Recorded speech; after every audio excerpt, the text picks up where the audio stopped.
Why SMBs should embrace bots, ERP lessons from the front lines of small and mid-market ERP implementations, and the shocking reason tech projects fail every time. Those are just a few of the topics we'll cover here in episode 233 of Transformation Ground Control. Welcome to Transformation Ground Control. Ground Control.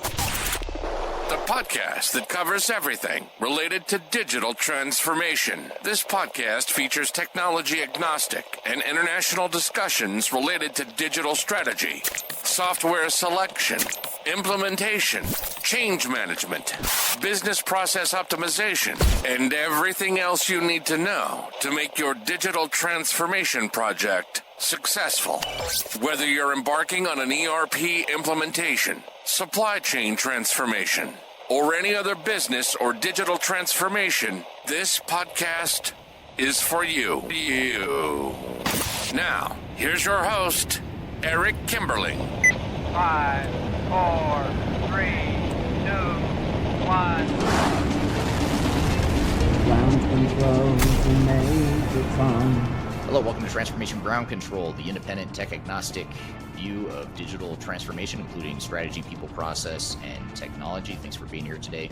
My name is Eric Kimberling. I'm the CEO of Third Stage Consulting. We're an independent tech-agnostic consulting firm that helps clients throughout the world with their digital transformation journeys. And joining me, as always, is Darian Chwialkowski. Darian, thanks for being here today. Yeah, thanks for having me. And you almost sneezed right as I was introducing you off camera, so for those that didn't see. So thanks for you timed that perfectly. I tried to stall long enough to buy you some time to recover from that. So great show planned for you today. I'm excited to get through some of the content or get to some of the content we have for you today.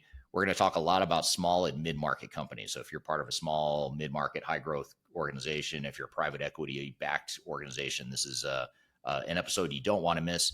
We're going to get into some social media questions and topics. We'll get into some newsworthy topics in recent news. We'll talk about full stack observability for SMB and why SMB should embrace bots. So we'll cover that in the opening segment. And then later in the show, we're going to get into some ERP lessons from the front lines of ERP implementations at small and mid-market companies in particular. And we're going to have two of our associate directors from Third Stage Consulting who tend to focus on the small and mid-market. They're going to join us for that conversation. That's Nate Stroeher and Geordie McDougall. And then later in the show, we'll talk about the reasons why tech projects fail almost every time. So be sure to stick around for all the stuff we've got to cover. But before we jump into our guests and all the other content, what are some of the social media questions we've received recently, Darian? Yeah, some good questions today. This first one is from YouTube specifically. It says, you talked about starting with a vanilla core. Does SAP provide tools for migration to the new system and part of the cost of the upgrade, or is it something that the customer will need to figure out itself over a long period as if it's a first migration to a new platform? Yeah, that's a good question. And SAP has a concept that they call clean core, where it's essentially stating that you should move to the new version of SAP, but not customize anything. Or at least if you do customize, do it outside the system using their I think it's called their BTP tool that allows you to change processes and workflows, but it does it outside the system. So you're not messing with the core ERP code and software itself. However, having said that, most companies that are moving from an older version of SAP or a non-SAP product have customizations that they've built over time, and untangling those customizations and figuring out how you're going to transition from those highly custom developed processes and workflows to now a more generic or vanilla or clean core, or whatever term you want to use. That's a big jump from a change management perspective. So yes, there's a lot of costs associated with that. There's a lot of time, and it can be really tricky and challenging for organizations to get through that. So today's question is about the McKinsey 7S model. I think you recently did a graphic and a video on it. And this question is, what S do you see leaders underestimate the most when driving change? Yeah, that's a good question. And for those that haven't seen it or aren't familiar, McKinsey's 7S model is basically 7 words that start with an S, but the whole point is you have to make sure that all 7 of those things are aligned. So I won't go through it all, but if you Google or Perplexity or look up McKinsey 7S, you'll find plenty of published information about it. But it's things like shared values, staff, systems, structure, et cetera. I can't remember all 7 of them, but there's 7 things you need to make sure they're all in sync. And I really like the model because I actually learned about it in grad school when I was getting my master's, and I found it really helpful for what we do with our clients with digital transformation, because too often you focus on the one S, that's the systems, but when it comes to structure, shared values, skills, those other things get out of sync. And so, the one that stood out or stands out as one that's the biggest challenge, I think, is shared values. So, making sure that you have a clear culture and understanding of what it is you want your business and culture to be in the future. And then I'd say another one that I really would say is probably tied for first is the one that's related to business processes. And I'm drawing a blank on what they change it to something that starts with an S. But it's essentially talking about your processes and not your technical systems, but more your the way your operations work. And that's one where leaders oftentimes will downplay that, or they'll just delegate that to the project team.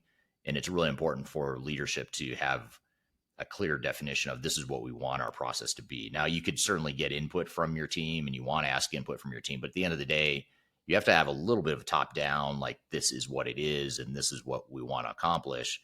And then the team then has that clarity to help figure out how exactly we're going to accomplish that with the overall transformation. So any sort of change initiative, I think, should be heavily leaning on the McKinsey 7S model, because it's such a simple thing, but it's a good reminder to think outside the box and not just look one-dimensionally at technology. It forces you to look at the people and process sides of things, the strategy side of things, the shared values and culture, all the stuff that's really important to tie together into a cohesive change program. Yeah, absolutely. That's a great point. And I want to switch gears here and get into our first newsworthy article of the day. Today, we're kind of focusing on SMBs in both of our newsworthy articles. And then I know we'll get more into it later with Geordie and Nate. But today, to start, this first article talks about why SMBs should embrace bots. They say that there's a growing myth that automation is only for the enterprise giants, but that's quickly becoming just quickly getting disproven.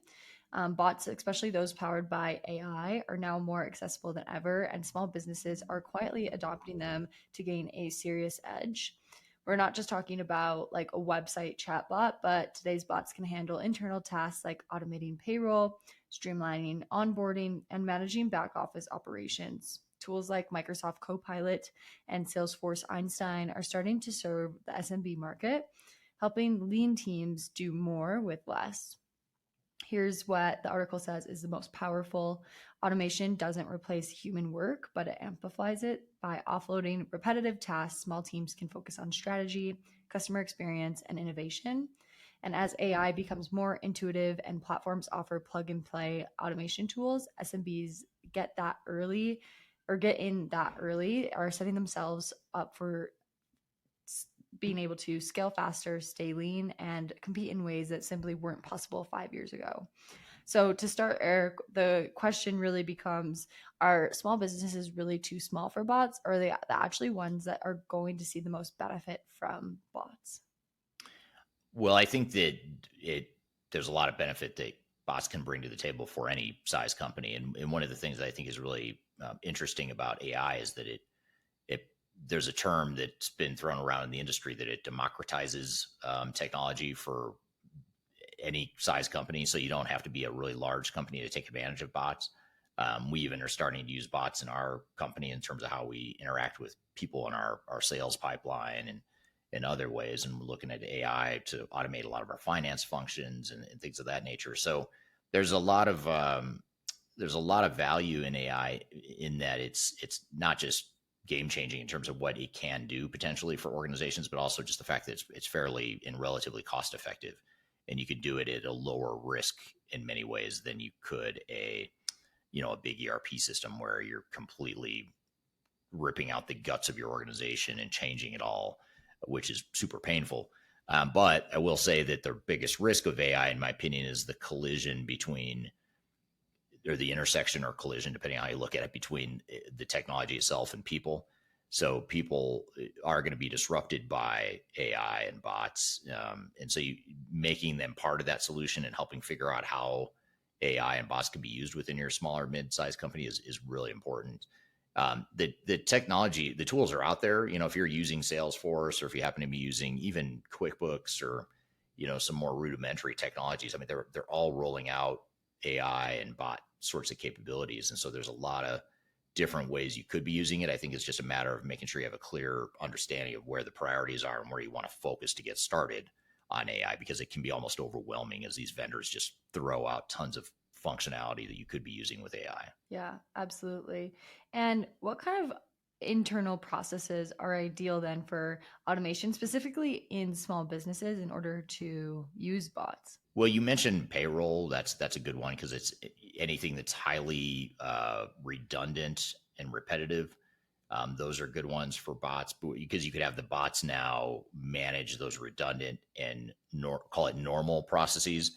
But anytime there's something that looks out of the ordinary, or it's outside of a variation, or outside of a certain variance threshold, then you can flag it for human approval or involvement or whatever. But having said that, you still want AI, or you still want humans interacting with AI and making sure that even on those more redundant, repetitive processes, that humans are providing the guidance and direction and oversight of the tool itself. So yeah, there's a lot of things that small businesses could be using it for sure. Yeah, that's a great point. And I kind of want to flip it here and ask you, what risks come with this, whether it's security, reliability, obviously of that human oversight, but is there certain risks that small businesses should keep in mind around bots? Yeah, I mean, one is the one I mentioned before around people struggling with the use of AI, because it sounds good in theory, especially if you're a business owner. It sounds probably better than the average employee is going to think. And we've actually seen this even in our own company. We're a technology consulting company. We help companies go through their own change initiatives and transformations every day. But even we have trouble internally with change sometimes.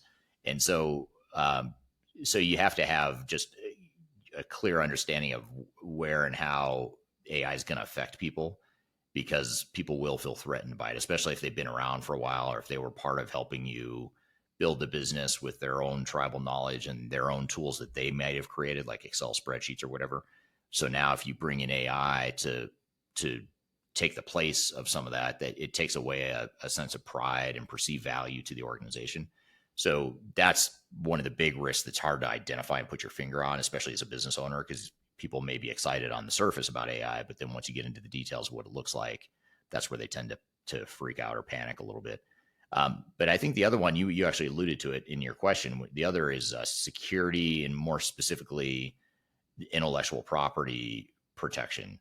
So if you've got sensitive information, if you've got certain IP that you're trying to protect, you probably don't want to plug that into an open AI model where you just don't know if you're going to continue to be protected by it.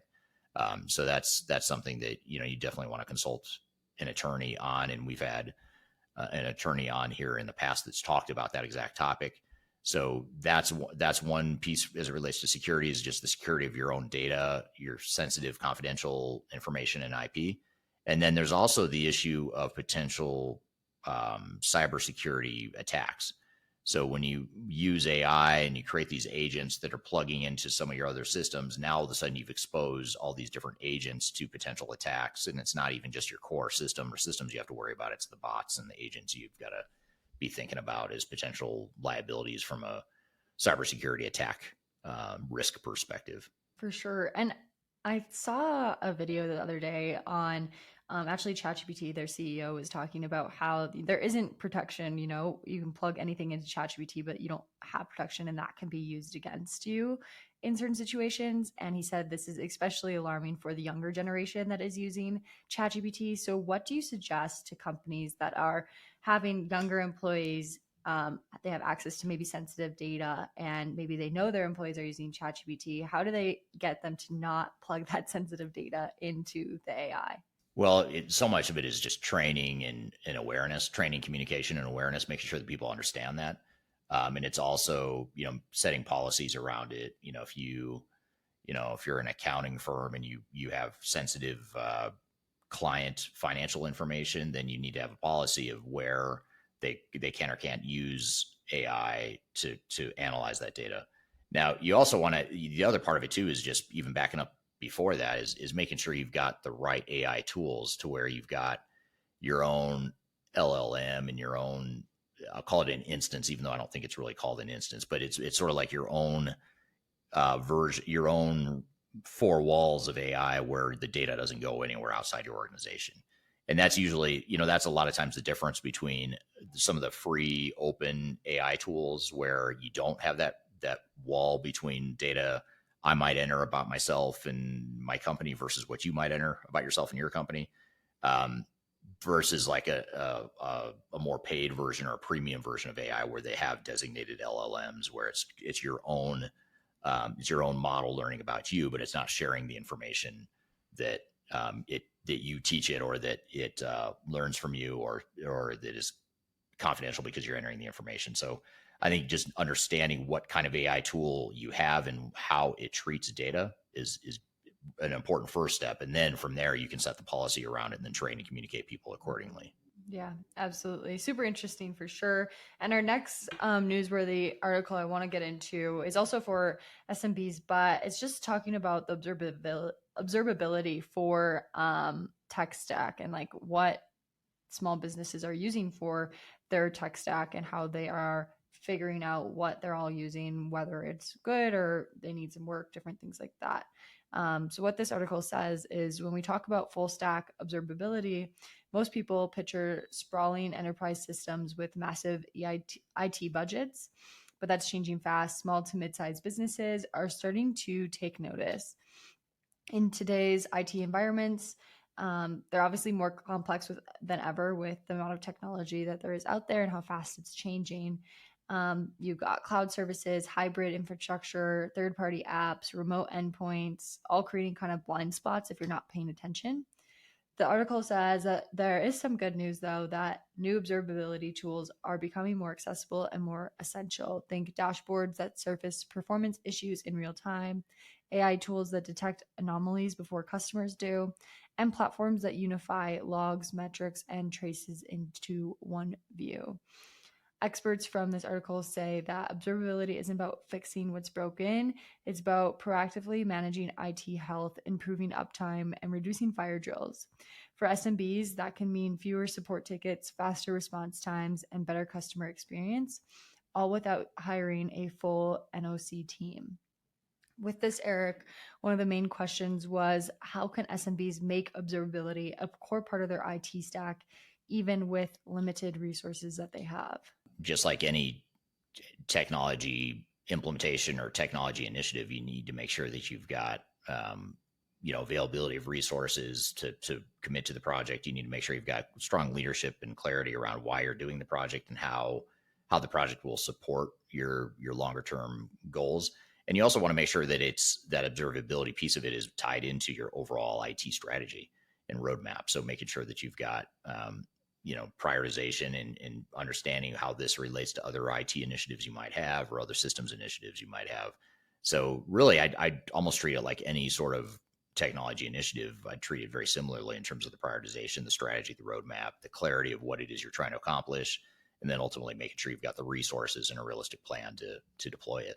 For sure. And another question would be, where should SMBs start when it comes to monitoring for performance across systems that they have? Well, I think one of the big ones is just, looking for cybersecurity threats or loopholes. I mean, that's one place to start. Certainly you want to look at how well the system is performing and how it's being used. I know there's other tools out there like business process mining tools and things that are different than what you're talking about, but they can do more from an operational perspective, measure how your processes are actually performing in terms of speed and variability. Is there variation between the same process? Is it being done 10 different ways by 10 different people, or is it one set process, and what's the cycle time and all that stuff? So that's more on the operational process side, but observability I view somewhat similarly in that you could keep an eye on how fast the systems are performing and where the loopholes or gaps are in there.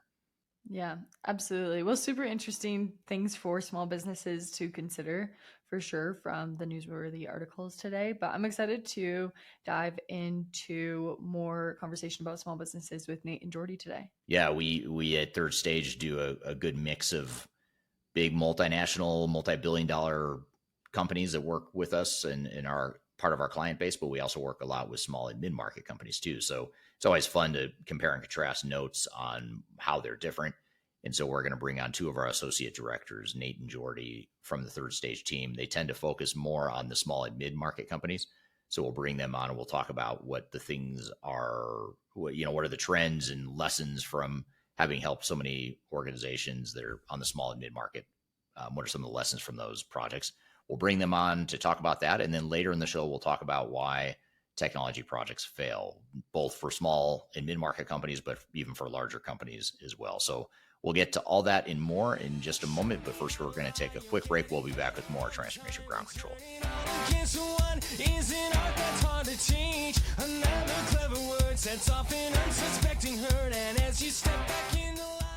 I want to invite you to join me and other thought leaders in the digital transformation space to Stratosphere 2025. It's an annual conference we've hosted now for 7 years in a row. It's a great event. It's live in Denver, Colorado, but we're also offering it virtually via hybrid tickets. And we're going to have a lot of different speakers here, including myself as a keynote, as well as others that you may know from the industry. And this is a perfect conference if you're interested in any sort of digital transformation, including ERP and CRM and HCM. And actually, the theme for this year's session is AI and how AI is affecting all different types of digital transformation. But in addition to AI, we'll also talk about the fundamentals of digital transformation, including program management, evaluating the right software, digital strategy, change management, process improvement, all the things you need to know to make your project successful. It's also a great way to network and learn from others. So just being part of a community that is also like-minded and going through the same things you are, that's another value. And you can join, like I said, remotely in person, and you can also buy VIP tickets if you'd like more exclusive access to me and others from the Third Stage team and other speakers that are going to be there. So I hope to see you soon. Check out my discount code below for discounted tickets. You can go to stratosphere2025.com for more information, including the full agenda, and I hope to see you there. Are you looking for ways to promote your product or service to enterprise technology decision makers and influencers throughout the world, like the ones who listen to this podcast? Major Tom Productions creates media, events, and influencer marketing for B2B technology providers. Our productions are exciting, educational, disruptive, and effective. Most importantly, they create results. Our content is unlike any other in this industry, engaging, influential, and trusted by technology buyers and influencers throughout the world. Each month, our productions reach hundreds of thousands of targeted buyers and decision makers who trust and engage with our honest and tech-agnostic content. With long-tail viral results and engagement with our content, Major Tom Productions provides a way to reach your target market and create awareness, calls to action, and a connection with potential customers. So collaborate with us today. Learn how we can feature your product or service on podcasts such as Transformation Ground Control, Journey to S/4HANA, and Journey to Dynamics 365. We can also feature your brand on our YouTube channel called Digital Transformation with Eric Kimberling, which boasts over 100,000 subscribers and over 2 million video views per year. You can also participate in our in-person events, including our Digital Stratosphere Conference. Contact us today to learn more. We can tailor a marketing campaign that works for you. We look forward to helping more people learn more about and become engaged with your brand.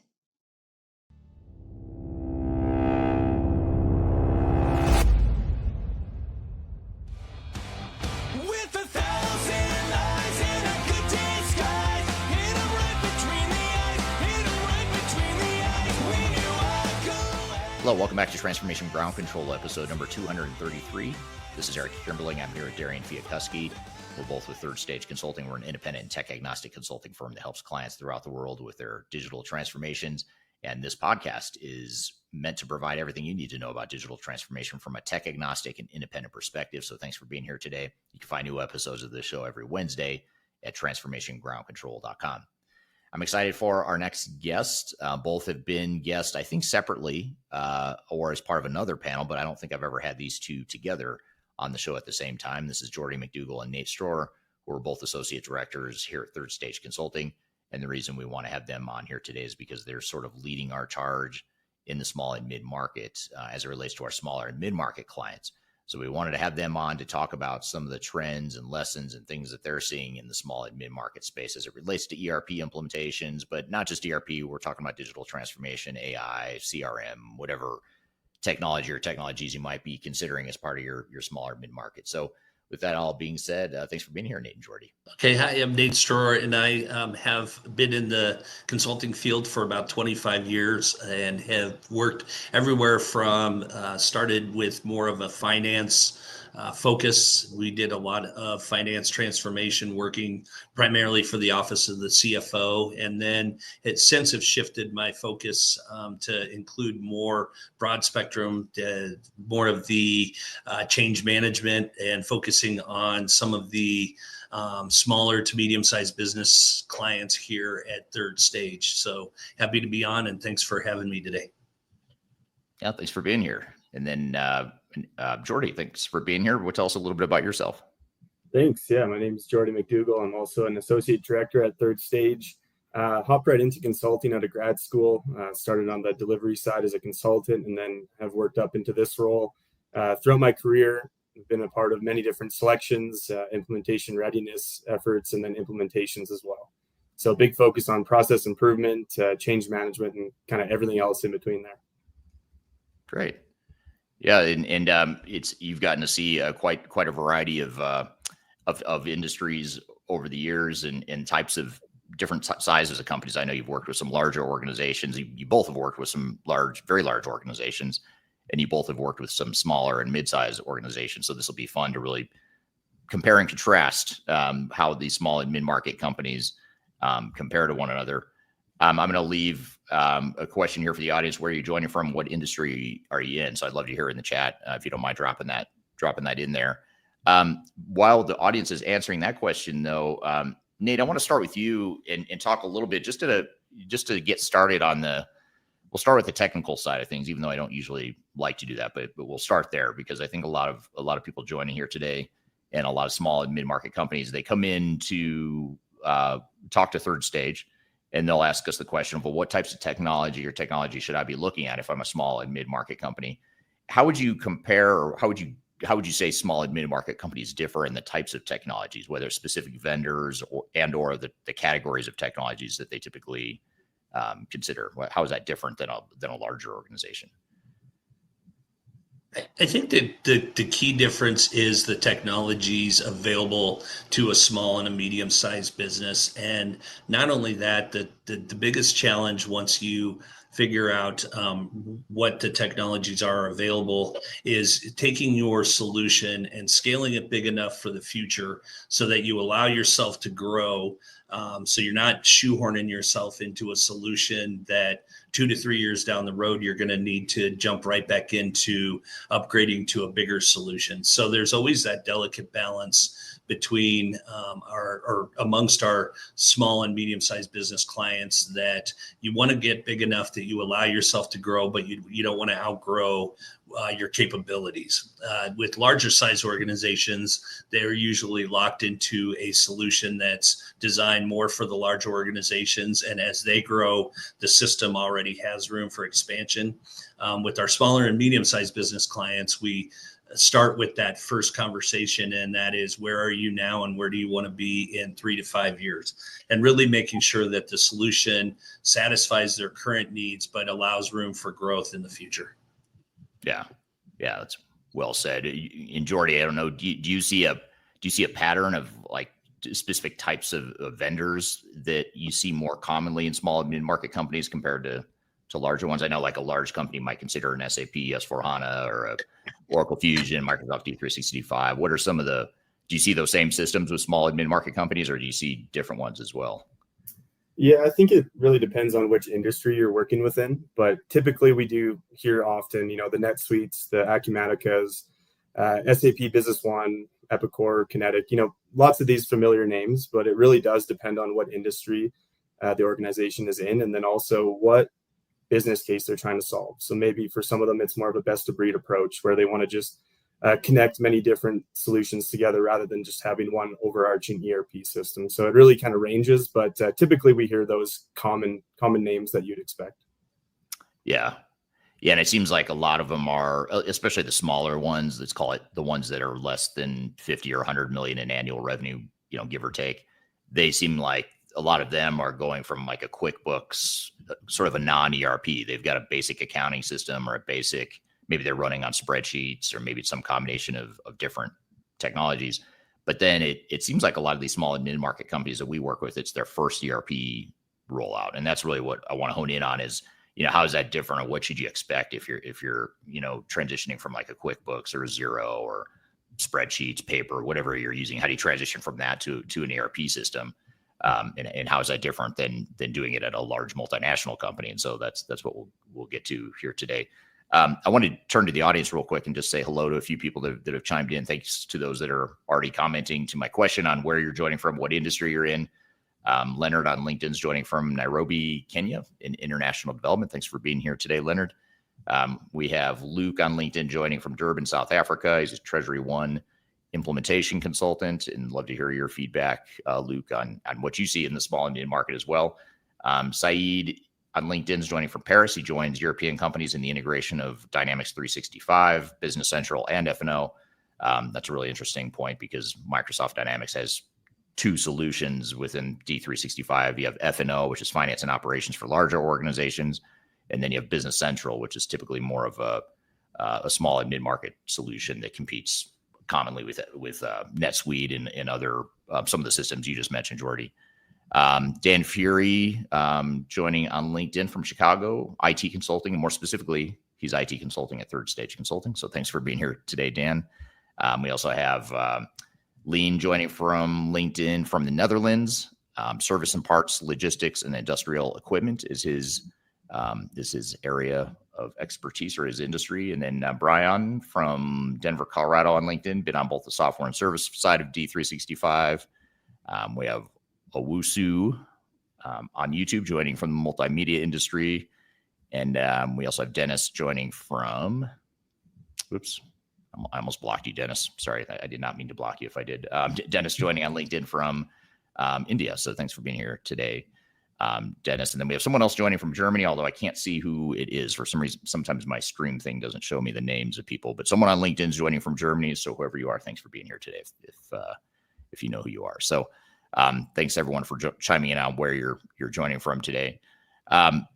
So what about, I want to dive into this a little bit more and talk about successful versus troubled implementations at small and mid-market companies. What do you guys think is the most common thread with the successful implementations and ERP deployments at a small and mid-market company? And it may or may not be the same thing that you would say for a large multinational company, but what would you say the keys to success are in this market? Maybe I'll start with you, Nate.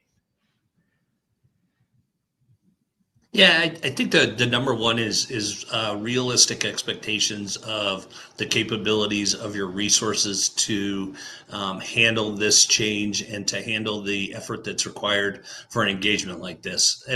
Mostly the individuals that you have selected to participate in these ERP projects are going to be the business leads and the functional leaders. And they obviously, the phrase that is always thrown around is they have their day job and they have the job that we're trying to of the implementation. So I think it's really important from the beginning that you sit down and realistically say, given the resources that we have now, can we adequately staff this project and can we adequately do our day jobs? We have had a lot of success getting around this challenge by introducing temporary employees or in the success of the small and the medium business size level of adding someone to the organization, starting them off with this software implementation. Their initial few months is more of the day-to-day busy work as they start to get used to the organization and the system, and then they can roll into more of the expert. They can become a subject matter expert on the software, on the organization, and really roll into a full-time role. So I think really, first and foremost always is sitting down and saying, do you have the time? Do you have the right people? And how can you supplement those people going forward? Yeah. What would you add to that, Geordie? Yeah, I would just say having a committed executive sponsor leadership team, just in general, making sure that they're there to be the guiding light. They're outlining the business case or the target operating model and working with all of the different stakeholders within the company. But having that executive leadership really being that guiding light and ensuring that they're clearing any roadblocks that might be getting in the way of the project, and just having that leadership support to really make sure that the project can start off on a good foot, but also continue through with strong momentum. Yeah. And I agree with all that. And I think the other thing too is the fact that most small and mid-market companies, especially the ones that are growing quickly, they usually have limited resources and don't have a lot of bench time and available capacity to invest what they need to invest in these projects. So in addition to having that executive level support, or maybe as a result of having that executive level support, you need to ensure that translates into ensuring you free up the right resources to help with the project. The other thing I'd say too, this is a kind of a tricky balancing act with a lot of small and mid-market companies. Is a lot of them roll out ERP systems because they want to scale the company and they know that they can't continue to grow and be successful without their current systems and their current manual processes and limited technologies holding them back. So they end up wanting to buy a more robust, more sophisticated ERP system that will allow them to scale.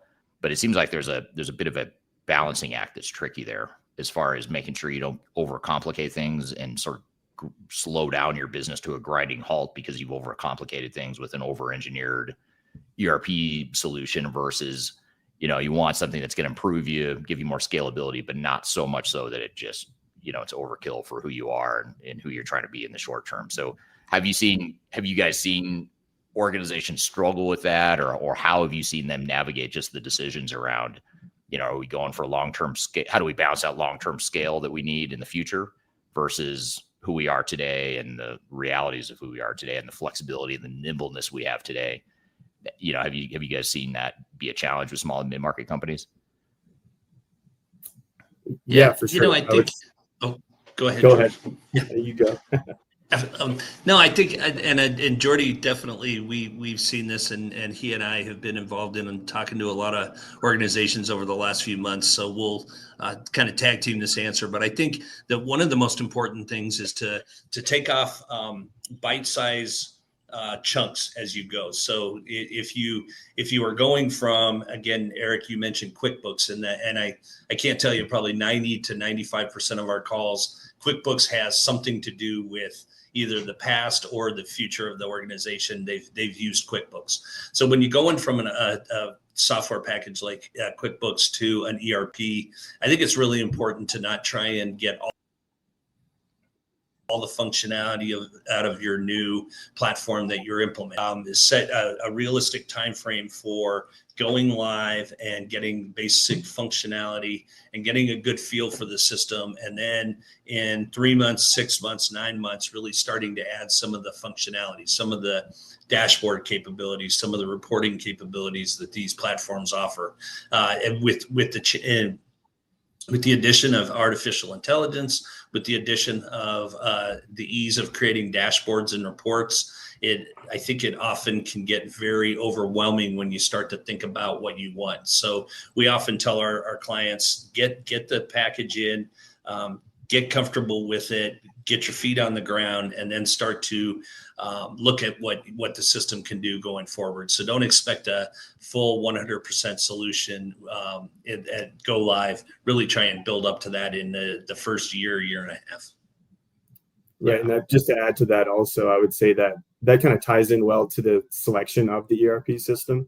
So ensuring that you can not only get up and running with whatever you select, but also making sure that you can grow into the system as well. So making sure that it's fit for your scalability so that you can begin to add some different modules and different pieces of technology, such as that AI piece that Nate mentioned. You want to make sure that you're selecting your vendor for right now, but also for the future as well. Yeah. And taking it in bite-sized chunks and pacing yourself is important. And, it's hard because you've got to, during the evaluation process, you have to think a little bit bigger picture, a little bit longer term. But then when it comes time to procure the software and start rolling it out, you sort of want to back up and look more myopically at shorter term. How can I get immediate value? Knowing what the long-term roadmap is, how can I get immediate value without overcomplicating things or without bringing our operations to a halt because all my people are tied up in a big, massive, complex ERP implementation.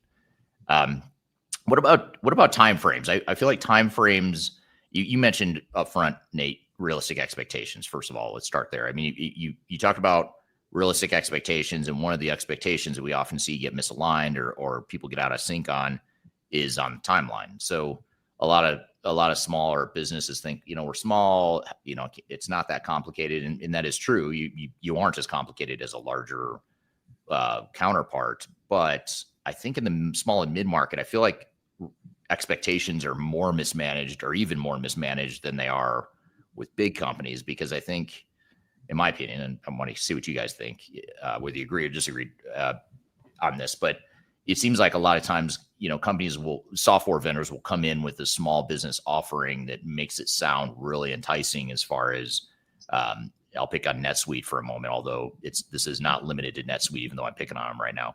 But Oracle NetSuite will come in and say, we've got suite success. We can roll out the system in 90 days. That's sort of their MO.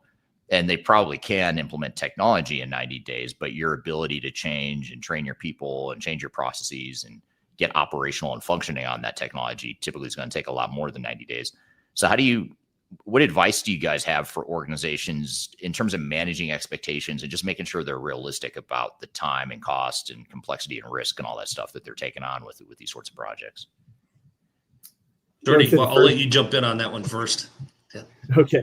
I would just say the first piece would be understanding that you don't know what you don't know. So going into one of these implementations, you obviously want to be able to implement as fast as possible, but really starting with that phase 0 and making sure that you lay the proper groundwork to set up that implementation for success is very vital. And oftentimes it's you can refer to this as going slow to go fast. So you really want to make sure that you build that foundation at first, making sure that you're really documenting these processes, whether they're the current state or moving forward into the future state processes, making sure that you have those mapped out in a well-defined manner. And then also looking at your resourcing. I know we've already touched on this a couple of times, but when you're working in the SMB space, resourcing can be a challenge. So oftentimes these really short timelines demand high volume or lots of hours per day going towards the project. So trying to juggle all these different pieces can be a challenge. And that's where we really bring in that level setting expectation to really understand what can the organization take on, and looking at the change management, the training side of things as well. What can we absorb in this amount of time to make sure that once we go live, we're actually reaching that full ROI. We're making sure that we're using the software correctly and how we plan and how we set out to use it. So expectation setting really kind of is overarching throughout all these different aspects, and it's really important. Yeah. Good point. What would you add to that, Nate? I think that the biggest thing to add to that, and Geordie hinted on it, is you can. I always say that you have you have a defined set of tasks that you need to complete for an implementation. Some we've had clients that have had sort of that burning platform, for lack of a better phrase, that they need to get a system implemented quickly. So that's those rapid implementations, the suite success. That's what those, I think, are very good at, is that you need to get off of QuickBooks, or you have an owner that has given you a deadline that you need to meet. But what we always tell our clients is that with those quick implementations, you're really shifting a lot of the work to the back end. So you're shifting a lot of the effort to post go live. So you might get that bare bones system now, but you're really then shifting everything to trying to go through and fix everything or configure everything afterwards. So slow to go fast is a great way to put it that Geordie mentioned earlier. And that is sitting down and really actually coming up with your requirements and getting a good understanding of where you are.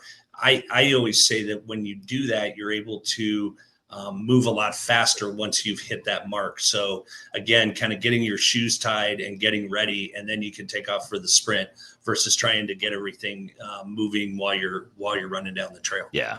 And again, getting back to the resource thing, I mean, most small and mid-market companies don't have a lot of bench time, people just sitting around waiting for that next big ERP project to take on. So that makes it even more challenging because they're typically even leaner than a big company when you've got a smaller, high growth company. Here's a question from YouTube, from the audience here on, this is from Tabin on YouTube. He says, what are the drivers of small business skills for newly initiated businesses? And maybe what I'll add to that, or maybe tweak or spin that a little bit differently, is on the skill set side of things. What sorts of skills should a small and mid-market company be thinking about building internally, and what are the skills that they need to expect to probably bring in from the outside? Like when you're trying to manage these projects, can you do it all yourself? Could you just outsource it to someone like Third Stage or a software vendor or whatever? Is it some mix of both? What do you guys think? I think the key is that with the technology solutions and the platforms that are out there today, I think there's a real divide between technical resources and general resources. And I would say that when you talk about from an organizational point of view, I think if you're hiring individuals to be a part of this engagement, they really don't need extreme technical skills on the software package you're implementing. So don't get hung up on finding a Infor specialist or a Microsoft specialist, but get someone that's really comfortable with technology and comfortable with change. On the flip side, from the system integrator point of view, there are technical resources that obviously are needed to help set up the software, configure the software, dig through the requirements. And then you have that general layer, which is really the business understanding. So that's really more of the PMO and the resources that are guiding it from the organization or from the business point of view. So if you can have someone that can really stay comfortable with what the business needs are, and they're comfortable with technology, and then you have that real set technical reference that's going to go through and work with the intricacies of the package. That's really where we try and build our clients up for the best success, is putting that team together with that mix. Yeah. Do you have anything to that, Geordie? Yeah, and just kind of a sidebar note from that would be, oftentimes throughout an implementation, this can present an opportunity for leadership development within a company. So lots of times you may feel like you're a little bit lean with your resources, but you might have up and coming employees that can take on this challenge and really develop some leadership skills and, driving the direction of the business, taking on some of that ownership, and really using that as a leadership development exercise to really make sure that you're not only improving your business and your technology, but also your resources and your people within the company, really upskilling these people, really empowering them. And that's oftentimes what leads to the most successful implementations, is when everybody feels a part of it and really taking on ownership. Yeah. That's really, really well said. And a good point is, finding those, because you want people that are hungry, up and coming, that have a view of how things could be. And you also want people that understand the current business and why you do things the way you do, but you don't want someone that's so entrenched in the way you've always done it that they can't think outside of that. So sometimes the people that are sort of moving up in their career, that maybe are early to mid career, sometimes those people can provide a different perspective, that you may not get from some of your more tenured employees or more established employees. So that's really well said.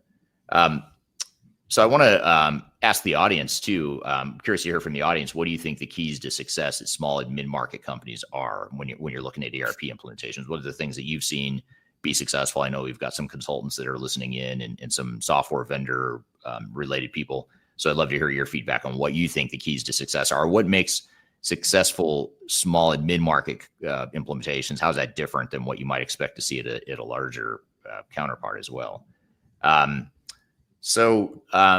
Shifting gears a little bit, Nate, you talked about AI a minute ago. I think you mentioned it in passing, but I want to come back to that thread. We've all heard about AI. There's a lot of buzz and hype around it. Some of it is founded hype in reality. Some of it is just hype. But with small and mid-market companies, like, what's the general perception? Because you guys are talking to a lot of, you guys talk to a lot of small and mid-market companies that first approach us before they even become clients of Third Stages. So they come to us with a problem statement. They're like, hey, we need to replace our ERP system. And then the question becomes, well, why? And then you guys dig into the understanding of the client or the potential client and what their needs are. But how many of them are they thinking about AI? Are they skeptical of it? Are they excited about it and maybe trying to bite off more than they could chew? Like, how would you say the state of AI sits with this market, with the smaller and mid-market companies, as far as just what their perceptions are? Well, I think it's typical of the entire market, and that is there's a lot of people are still very uncertain of just exactly what AI means, what will do for them, and how it relates to their organization. So I think what we traditionally try to guide our potential clients and our current clients are, to really sit down and, again, get a real clear understanding of what your requirements are and what your business needs are, and look at the technology solutions that you're going to implement and get comfortable with that from the beginning. And then as we've seen even internally at Third Stage, it's getting comfortable with what the AI tools are that are out there that are available. So, just to implement AI because everyone's doing it, that doesn't make sense. But really sitting down and saying, what are some of our limitations, or what with the platforms that we're implementing, are there limitations or are there ways to expand its capabilities? And what exactly is that? Get a good understanding of that, and then go through and say, how can we match the horsepower that we have with AI, with the needs that we have, or with some of the future wish list items that we have, and really kind of then start to slowly move into that. But I think just to implement AI, or just to implement the tools that with those capabilities, is really a mistake. I think it's more important to sit down and say, what do we want, or what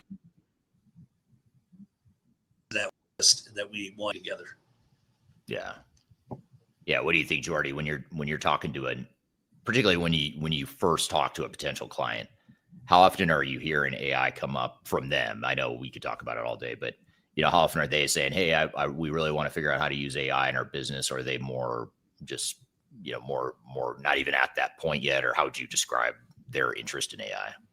Yeah, I think almost everyone is curious about AI and is wondering how they can, immerse it into their organization and how they can leverage some of its benefits. But just kind of like what Nate was saying, there's levels to being able to fully maximize AI. And oftentimes when we're working with these small, mid-sized businesses and they're coming to us and we're starting to, talk through how AI might be able to solve some of their problems, it kind of starts with data is the first piece, making sure that their data is clean and it's in a centralized location so that artificial intelligence can leverage that data to really give them the outcomes that they're looking to receive.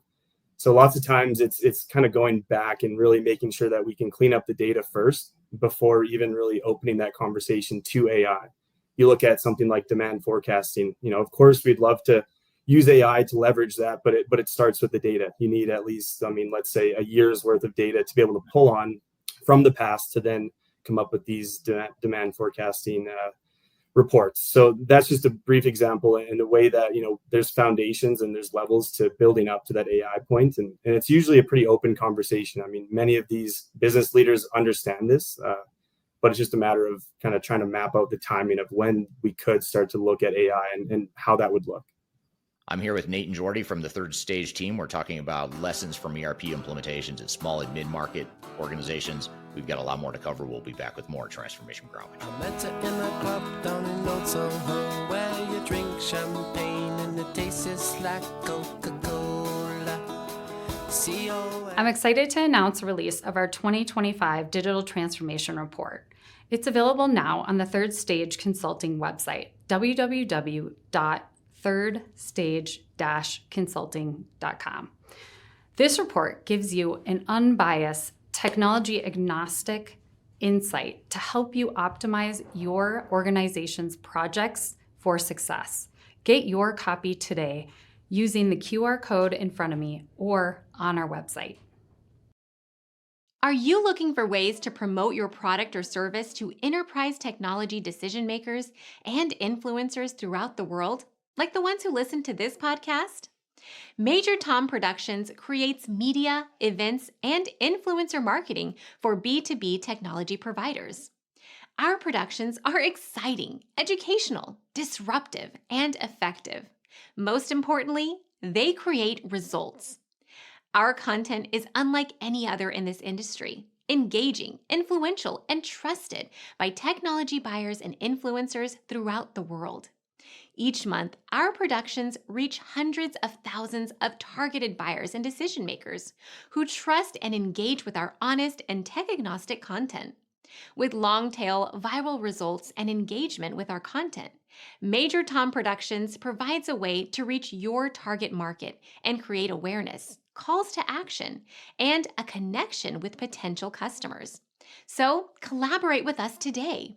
Learn how we can feature your product or service on podcasts such as Transformation Ground Control, Journey to S/4HANA, and Journey to Dynamics 365. We can also feature your brand on our YouTube channel called Digital Transformation with Eric Kimberling, which boasts over 100,000 subscribers and over 2 million video views per year. You can also participate in our in-person events, including our Digital Stratosphere Conference. Contact us today to learn more. We can tailor a marketing campaign that works for you. We look forward to helping more people learn more about and become engaged with your brand.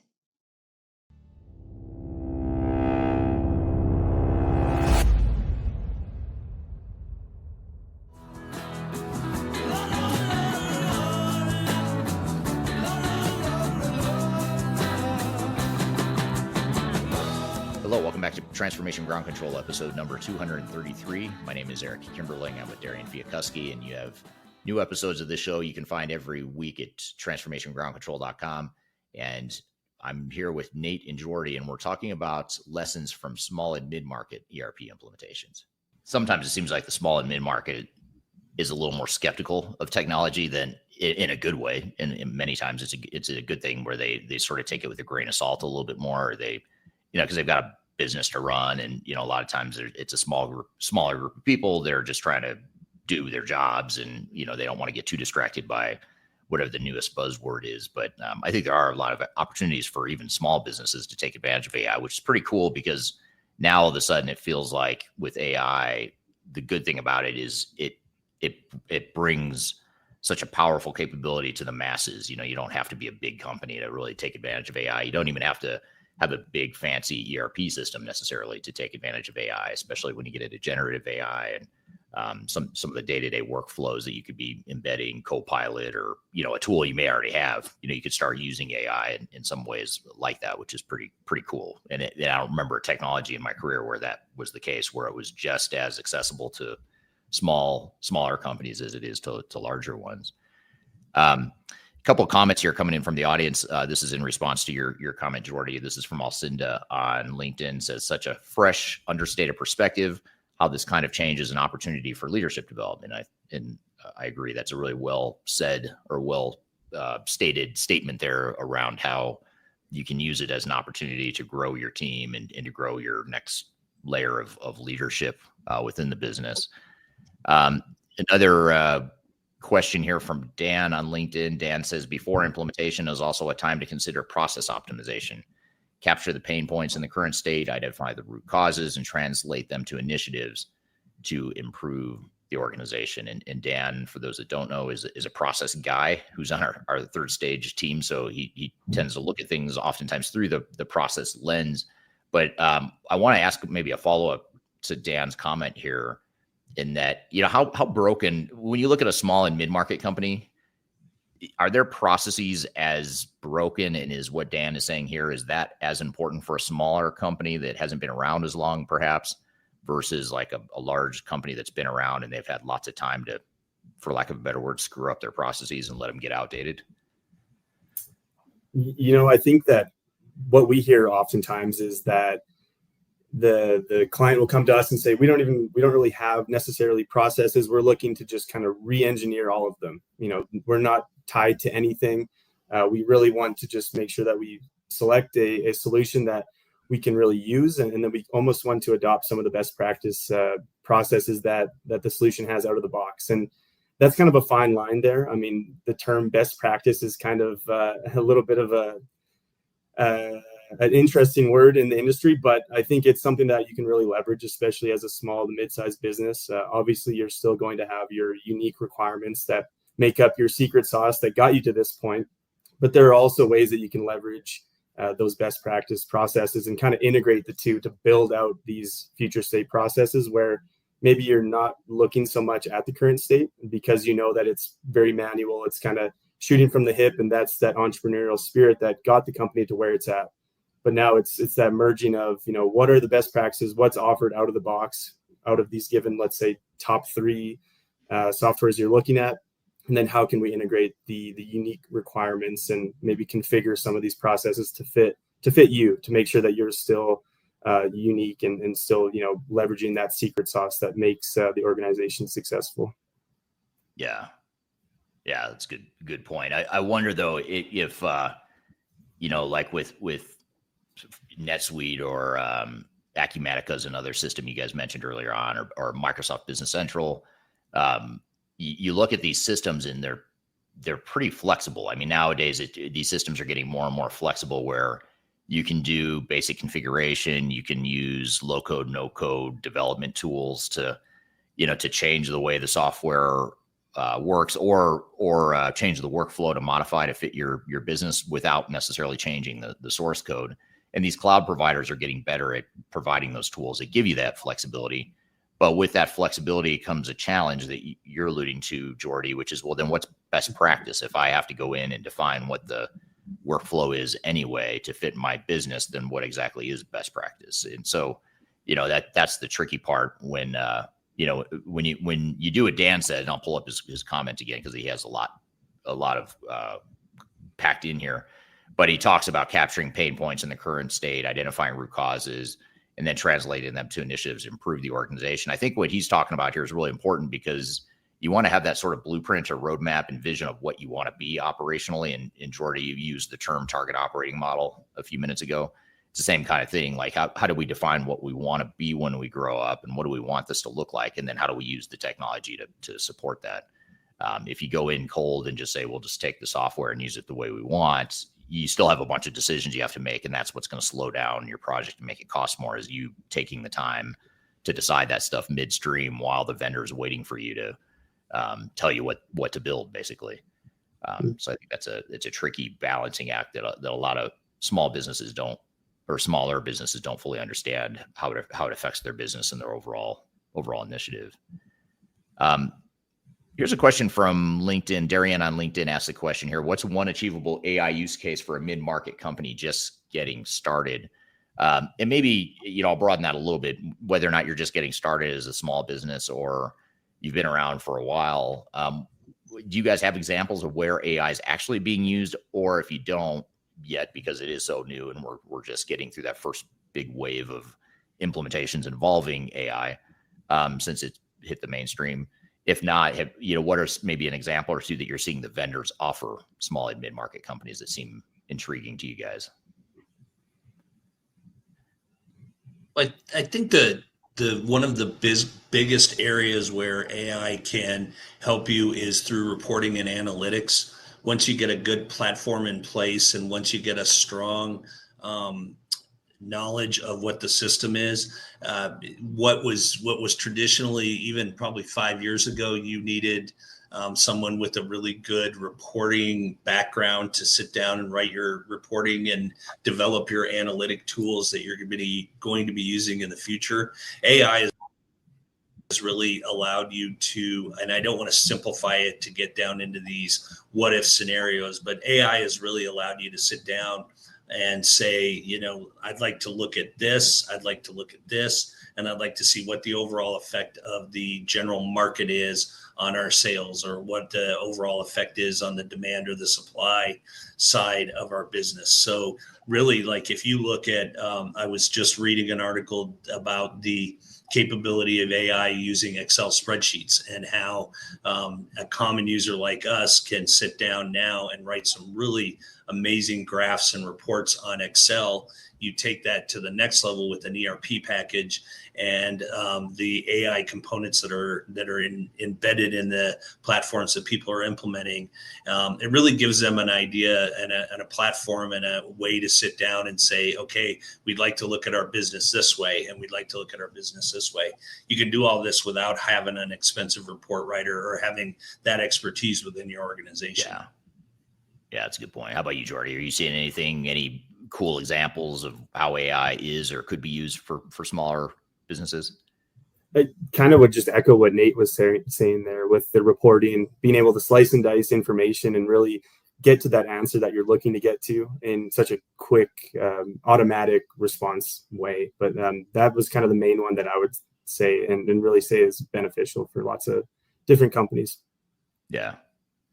I would wonder if there's the one thing actually. Go ahead, Nate. The one thing I will, and I just thought of this. Oh, no, we lost him right as he was getting into the good stuff. Let me add him back here. Oh, there we go. Am I back? There you are. All okay, right. Sorry about that. We actually had a building supply client here in Denver, and it was a really interesting use of some of the AI capabilities. And they traditionally purchased and knew that their demand for building products were pretty seasonal. So they knew that in spring, people were going to start their construction projects. They knew that traditionally in Colorado, a hailstorm might come through, so they were going to need more roofing material. What they actually had the capability after they implemented a new ERP package and some of the AI intelligence that was embedded in that was to actually look at the effects of some of the National Weather Service predictions on storms and on the storm season, to know that we were going to be heading into a more stormy summer here in Colorado. So likely we were going to have more need for building materials, for roofing materials. So it really took that, what was just kind of a simple way to look at their business, and that was seasonality. And they were actually able to start tying it to National Weather Service data, and to really now start to not only know that they were going to need to make those seasonal adjustments, but they were going to be able to really lock in on what those adjustments were and make it more of a monthly operation on purchasing material and predicting demand going forward. So it really kind of shifted it from a kind of a static model to an ever adjusting model based on some external data that AI was able to pull in. Yeah, it seems like anything to do with forecasting and planning, those are really good AI use cases, just because it typically involves so many data sources and so much complexity trying to make sense of it that the human brain oftentimes can't make sense of it. And even Excel spreadsheets can't make sense of it, or the Excel spreadsheets break when you try to make sense of it. And so having a tool like AI is pretty cool, because I think it's been that, that sort of utopia that every business wants, is to be able to predict demand and predict their or forecast their production, forecast their financial results. Trying to get some more of that forward-looking view versus the backward-looking BI reporting side of things that ERP systems have historically provided. So I think that's a pretty cool game changer, is on the forward-looking stuff, as far as planning and forecasting. Here's a question from Saeed on LinkedIn that's interesting here. Saeed says, we've always been taught to stick to ERP standards when integrating, but what are the key triggers that justify custom developments for a specific business need, especially if you're a smaller business? And, Geordie, I think you made the comment earlier that smaller companies oftentimes are, maybe I'm paraphrasing what I think I heard you say, but I think you said they're more likely to maybe adapt to what the software can do versus versus trying to recreate the wheel and try and force the software to fit, their way of doing business. Have there been examples where that just doesn't work, where you have specific, unique business needs that the ERP system just can't handle, and you need to change the software to fit your business, and it's not ideal, but it's better than watering down, the way you do things today? Have you seen that in some businesses in the past? Yeah, no, I have. And there's actually an implementation that I'm on right now where they have a very unique pricing model. And it's really a unique pricing model that doesn't really fit into any ERP systems, to be quite frank. So they actually had to go out to the marketplace and hone in and look for a specific pricing solution to fit the needs of their business. And, earlier I referenced, the secret sauce and unique requirements that make up an organization.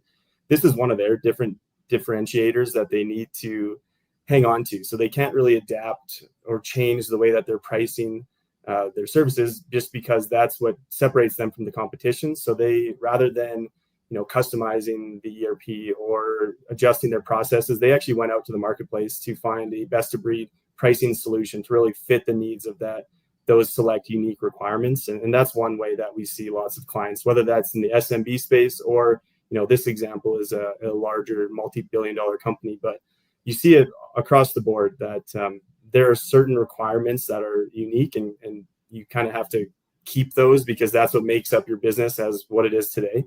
So that's that kind of the fine line, and where you need to start to make those strategic decisions based on, where you're going to house these certain operations to make sure that you're still operating how you want to be. Yeah.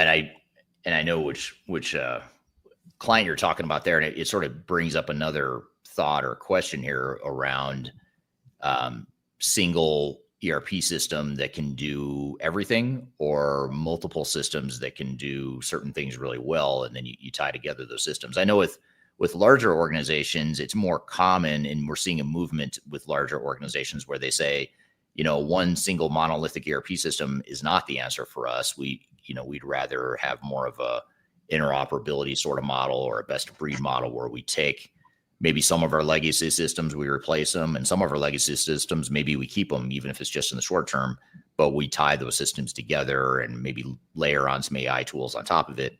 And so we see some movement away from the single ERP system, traditional way of thinking about ERP systems in the bigger clients of ours. But in small and mid-market clients, how do they navigate this decision? Should it be expected that you could probably find an ERP system that does everything you need because you've got less mature and less established processes, so it's easier for you to change? Or do small and mid-market companies also need to consider potentially more of a best of breed, where I go out and I find a really good CRM system that does everything I need, and then I go find a financial system, and et cetera, different tools to do different things? What are your thoughts on that whole navigating single ERP, multiple systems? How do you navigate that as a small business?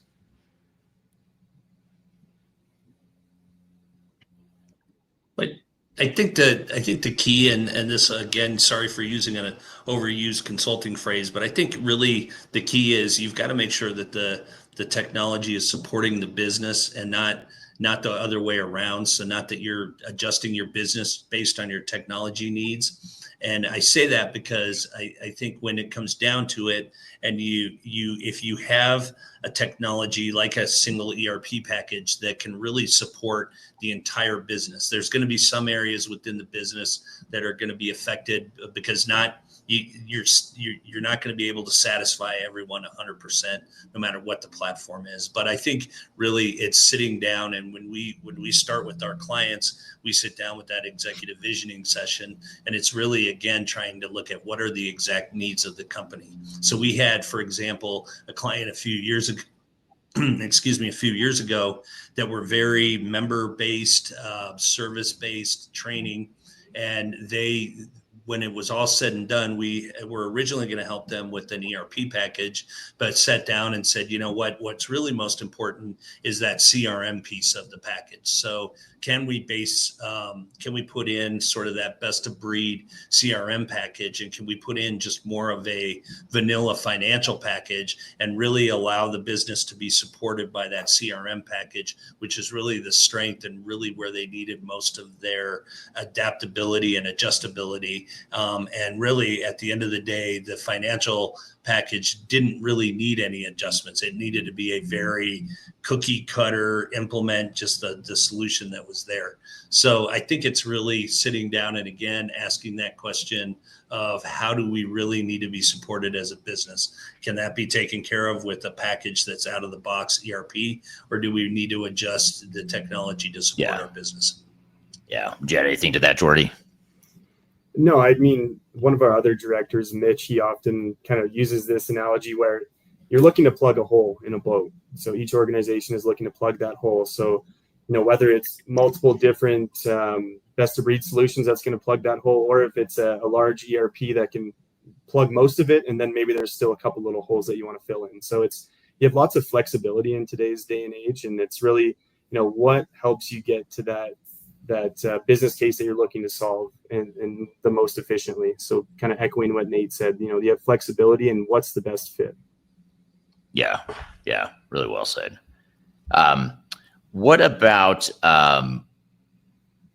the warning signs? Like if I'm going through an ERP project as a smaller mid-market company, what are some of the warning signs that things might be getting off track or that I might be headed for trouble, even if it's not clear? What are some of those early signs that we would see that a lot of times a small and mid-market company that's never been through a project like this, perhaps, what are the things they should be mindful of or watching out for as warning signs or red flags? Well, I would say that looking at your scope and making sure that your scope isn't shifting and moving as the project moves forward, you really want to be able to define each phase, whether if you're phasing out your implementation and really sticking to that scope. Oftentimes, that's a bit of a red flag when you start to cut some scope or add scope throughout the project. That can really show some warning signs that the implementation may be heading off the tracks. Obviously, there's going to be evolution throughout the project where you might add some scope with new developments and new understanding, but that's not typically standard. So that would be definitely one warning sign. And then the other would be making sure that the organization is taking ownership of their project. I mean, it is the business's project. The vendor is coming in, they're there to support you and make sure that it's being implemented, but making sure that the decisions and really the whole implementation is being driven by the organization and not just being deferred to the vendor, because that can also lead to some turmoil down the road during an implementation as well. Yeah. What do you think, Nate? Anything you'd add to that? I think the key is that there's on any, and we're here at a client this week, and I think with any implementation or with any technology change, there's going to be slips in the timeline. There's going to be slips in the budget, but really coming up with a good plan for how you're going to recover and how you're going to get the project back on scope and budget. And an increase in the scope, and do we need to increase the budget? I think where organizations really start to falter is that you have a slip in the budget, you have a slip in the timeline, and you don't do anything to address getting that made up. And is it realistic to put in the recovery plan that you have in place? And we always say that one or two you can likely get away with, but when they start stacking up, then the project just slowly but surely starts to slip away from you. Mitch's example of plugging a hole in the boat is a great example, because I always say if you have a hole and you're able to plug it and you're able to move on, great. But if you just keep trying to stuff rags in it and you never really address that issue, then it's just going to get out of hand. And before you know it, you have half the boat filled with water. Right. And if you're like me and you can't swim, that's a terrifying proposition right there. Exactly. That's why I don't use the boat analogy, because it freaks me out. Anyway, but it's a good one. So what, if you were to give one piece of advice to a smaller mid-market company that's just getting started on their digital journey, their ERP replacement journey, whatever it is, what one or two pieces of advice would you give, Nate? Start with you. I would say that sit down and before you do anything, get a clear vision and get a clear team in place, all the way from the executive level down to the individuals that will be using the software for the most part. Make sure everyone's on board with where you are, where you want to be. And not only that, but within that, sitting down and taking a clear snapshot and a realistic understanding of what your capabilities are, and will those capabilities be able to get you through from where you are now to where you want to be. So doing that homework ahead of time to say, is everyone on board from the executives down, and can we do it with who we have? And if not, do we need to add resources? Do we need to add budget? And can we get to where we are now to where we want to be before you jump in and before you do anything? Right. Yeah. What would you add to that, Geordie? What's your advice? Yeah, I would just add that it's much larger than just evaluating and selecting a software. Kind of like what Nate was saying, there's much more preparation work that needs to take place. Making sure, have you clearly defined what success looks like for this project? Technology aside, what does success look like? Do you have the available resources? Also, like what Nate was mentioning there, if not, how can we mitigate that with backfilling, maybe going out and hiring some new roles, things like that. And then the last piece would be just looking at your processes, trying to see if you can define them before you go into the implementation, so that you don't need to pause and slow down and start to work on lots of this process reengineering and things like that. So lots of preparation and just seeing the bigger picture, understanding that it's much larger than just technology. Those would be kind of my guiding words. Yeah, it's good advice. And then I would add, just, reiterating some of what you said, what you guys both said, just making sure you've got realistic expectations, making sure you realize that it's going to be tricky to balance, your need or want to scale your company and create some standardization using these tools, but at the same time, not going so far or making such a big change that you're disrupting your business day to day. And then actually the audience, this is a comment from Andreas on LinkedIn, has a kind of a good closing comment here. So he says, naked truth, ERP project success is defined by customer dedication and competence and less by consultants. I think that's well said, which is strange because we're all three consultants. But I think that's true, that you have to have, yes, you want outside expertise to help you and guide you, but you need that internal competency. And if it means upskilling, if it means developing your leadership team or developing your people a little bit more, than great. If it means bringing in resources from the outside, that's great. You can do that as well. And then here's another comment, just sort of closing the loop here on what it takes to be successful. This is from Camilo on LinkedIn. Says, SMBs tend to be less structured with more flexible processes, and make sure the ERP follows that. And I think that's a really important point because, again, it's that balancing act. You may want to become a little bit more structured, a little bit, not less flexible because you don't like flexibility, but because you need repeatable processes. So I think understanding what are the things that you can realistically and you should realistically standardize and change versus the things that you want to retain flexibility on, because sometimes ERP systems can actually constrain your flexibility and make it difficult for a small, nimble organization to adapt quickly. And you want to make sure you don't end up in that situation where your ERP system is actually holding you back. And as cool as modern technology is, it does do that sometimes unintentionally. That's the unintended consequence of modern technology. Sometimes it can limit your ability to remain flexible. So just making sure you find that right system that can help you do that, because some systems are more standard than others. Some are more flexible and have more low-code, no-code development tools and that sort of thing that gives you that flexibility. And that's why companies like Odoo have done really well in the marketplace, because it's a bit more of a flexible solution. Microsoft has their Business Central, which is relatively flexible. So I think, those are the things you want to think about. But if you want more structure and you're trying to scale and really grow, quickly and get to that next level and act a little bit more like a bigger company, then that's where a product like a NetSuite might be more suitable for you. So you really just have to look at what you want. And it's not just one answer either. It may be a combination of, a core ERP system that provides structure and standardization, but then you've got other systems on top of it that are more flexible. And there's just a million ways you can skin that cat. So thank you, Nate and Geordie. Great conversation. Appreciate having you on the show here today. And thank you to the audience for the great questions you asked. We're going to take a quick break. We're going to talk more about some of the themes that we unpacked with Nate and Geordie in just a moment. And we're also going to get into why technology projects fail. So we've got a lot more left to cover. Stick around and we'll be back with more Transformation Ground Control. I don't mind letting you down easy, but just give it time. My name is Eric Kimberling, and I'm the CEO and founder of Third Stage Consulting. Before we dive too far into today's content, I want to invite you to learn a little bit more about Third Stage Consulting, who we are and what we do. I've included a link to a video right here that describes Third Stage in a bit more detail. It talks about our story, our history, our philosophy, our clients, our service offerings, and that sort of thing. But in general, what Third Stage Consulting does is we're an independent and tech-agnostic consulting provider. We help clients through their entire digital transformation life cycles, beginning with digital strategy, software evaluation and selection, all the way through and including implementation planning, implementation readiness, and the actual implementation itself. We're technology agnostic, so we only represent our clients' best interests. We do not represent software vendors.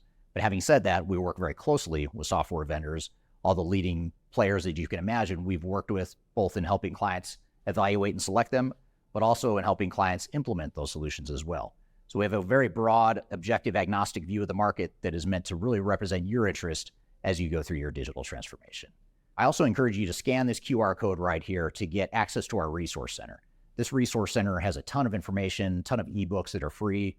You have access to top 10 software rankings, playbooks for how to make your project more successful, guides to change management, YouTube videos, all kinds of stuff that are going to help you through your digital transformation. So I encourage you to scan this QR code to get access to those resources.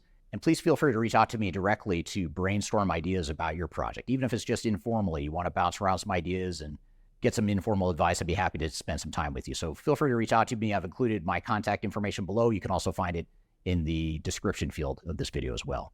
The last thing you want to have happen is for your digital transformation to end up in court. I've been doing this for 20 years and I have seen everything. My name is Marcus Harris. I'm a software and technology attorney focusing my practice on drafting and negotiating software-related contracts and litigating software disputes across the country. Feel free to reach out to us at taftlaw.com. We'd love to talk to you about the litigation process and what you can expect.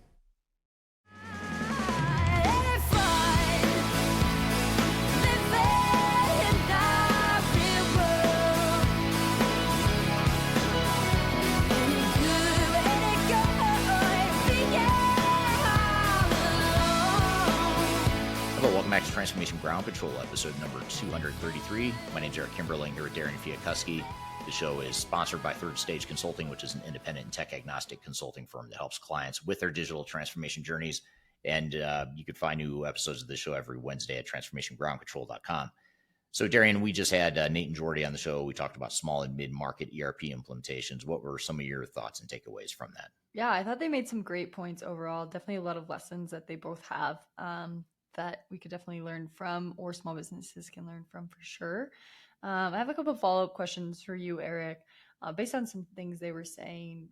First, to talk about kind of the customization piece of things for small businesses, like when small businesses should customize versus not. One question with this is, could you give an example where you've seen light customization help or even save a business, and one maybe where it caused more harm than good? Yeah. I mean, I think when it comes to, anything that's basic configuration that you just need to set up, what fields you need to enter into a purchase order, or, what on a sales order, what information do you need to capture from your customers? And, those are, sort of basic configuration sorts of setup types of things. But where companies get into trouble is when they start saying, well, let's just say we're an engineer to order manufacturing company, and which means we have highly customized products and highly tailored products for our end customers. And we need our sales reps, who are not engineers, we need them to understand what they can and can't selling, or what they can or can't be selling. What are the different variations and business rules that do make sense for our product and the way it can be engineered and designed versus what can't be done? And if you have an ERP system that can't really do that, or doesn't have that product configuration tool set that allows your sales team to use technology to help define those business rules, then you end up trying to change the software. And that's going to be something that's just a total overhaul of the way that software is built. And you're sort of messing with the guts of the technology, and you're trying to force it to do something that it was never designed to do. So that's probably an extreme example, because in that case, you probably have the wrong ERP system. You probably should have gone and found an ERP system that could do that product configuration better.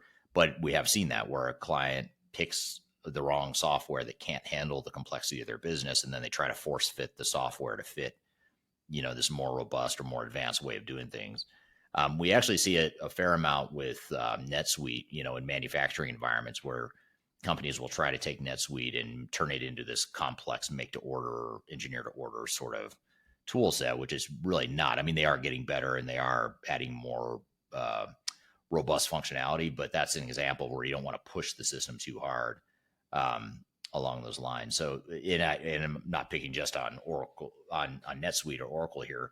I mean, we see that with all sorts of different software solutions that have strengths and weaknesses. So those are a couple examples of where you might just do basic configuration and it's fine, versus completely overhauling the system and potentially breaking it. For sure. And I think one of the most unique things about SMBs compared to these big enterprises is they're wanting to scale when they're implementing a system as well. So they have to be able to grow with their system, or at least hopefully grow with it. When you guys are talking to SMBs and you're coaching them on where to add structure, how do you coach them on where to add structure versus where to preserve flexibility in their business when they're wanting to scale? Well, the first thing we do is we look at and understand what their business model is and what has made that company successful. And it's usually not because they, can close the books the fastest, or because they can pay their invoices faster than anyone. So those areas where it's not the reason why they've become successful, that's where you say, okay, well, let's standardize that. Let's not be creative in those business processes, because those are things that most ERP systems can handle fairly simply or relatively simply. And you don't need to configure it, or you don't need to customize it or change it and overcomplicate it if it's not a differentiator for you. But when it comes to your sales processes, or your product development, or your product configuration processes, those are things that are going to be more of a differentiator. Or like maintenance, repair, and operations, that could be a big differentiator for some companies.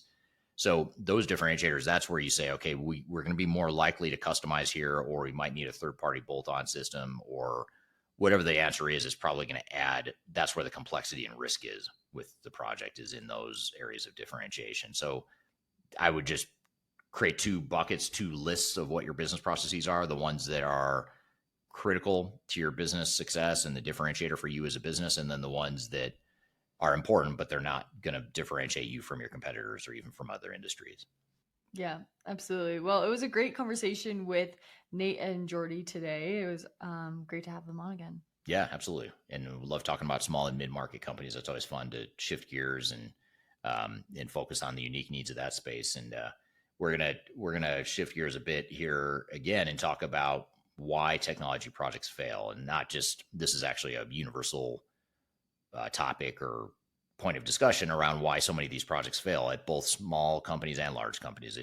There doesn't seem to be a correlation or a pattern between smaller companies being more or less successful than bigger companies in their ERP initiatives. The track records are generally pretty bad for companies of all sizes. So we want to talk about why that is. Why do these projects fail, and what can you do about it? So we're going to roll this clip, or play you a clip from my YouTube channel, where I unpack this topic in a lot more detail. One of the things that we do for our clients that are already midstream, or they've already attempted to implement new technology, is we'll help with project recovery. We'll help them recover a failure or a troubled project, get it back on track, and ultimately be successful with their endeavor. And oftentimes when we get into these situations, we assess what's wrong, what went wrong with the project. And when we ask people from the clients, typically what went wrong, we get a lot of superficial answers, on the surface sorts of things that are actually symptoms of deeper issues. So what I want to do today is whiteboard for you using a fishbone diagram, which is a Six Sigma tool, if you haven't seen one before, that's really designed to get to the root cause of what causes failure. So first, let me jump in and talk about the surface. What is the actual symptom that we're typically trying to address? And on the surface, again, the problem is failure. The tech doesn't work. The vendors suck. They're not giving us the service we want. Too expensive. And another example is too much customization. And on the surface, you may be able to relate to some of these things on your project. But what I would say is these are probably symptoms of a deeper root cause. Typically, there's something else that's at play here that's causing the challenges. So what I want to do here is outline for you the 4 real root causes, and I'm going to dive into some of the details behind each of those. And at a high level, these 4 root causes of failure are related to people, it's related to processes, it's related to tech, and it's related to strategy. So these are the 4 main issues that organizations deal with, and these are the main root causes that we'll dive into and unpack one by one. Now, if you'd like to learn more about how to make your project successful, before I get too far into this, I encourage you to download our ebook called Lessons from 1,000 Digital Transformations. In this book, we outline 20 things, 20 commonalities that we see with successful versus failed projects. And a lot of it we're going to cover here in today's video, but there's a lot more detail in it that might help augment this video that I'm about to go through. So you can read that ebook for free on our website by scanning the QR code right here, or you can go to the links below.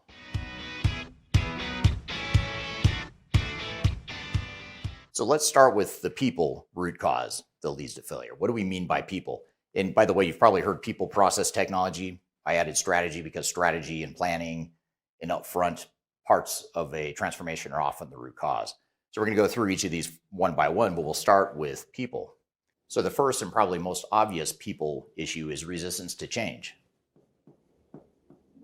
And what this means is that people are not necessarily just trying to sabotage the project. That actually happens sometimes, but not very often.